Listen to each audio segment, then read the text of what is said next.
Friends, ఇది వచ్చేసి కన్యా పూజకి ఇచ్చే తాంబూలం అన్నమాట.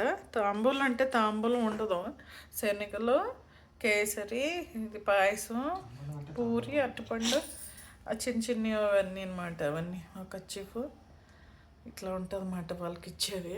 ఒక 9 మెంబర్స్కో 11 మెంబర్స్కో పెట్టుకోవాలి. మనం చిన్నపిల్లల్ని తీసుకొచ్చి వాళ్ళకి పసుపు రాసి బొట్టు పెట్టి ఇచ్చుకోవాలి. ఇప్పుడు దేవి నవరాత్రులు అవుతున్నాయి కదా, అమ్మవారితో సమానం మాట. వాళ్ళకి ఇస్తే అమ్మవారికి ఇచ్చినట్టే. ఇట్లా ఉంటుంది అన్నమాట ఫ్రెండ్స్. చూడండి, ఈ వీడియో నచ్చితే లైక్ చేయండి ఫ్రెండ్స్. ఇలాగుంటాయి వాళ్ళ ప్రసాద్. కొంచెం పక్క సరిపోయింది కొద్దిగా ఈ రెండు.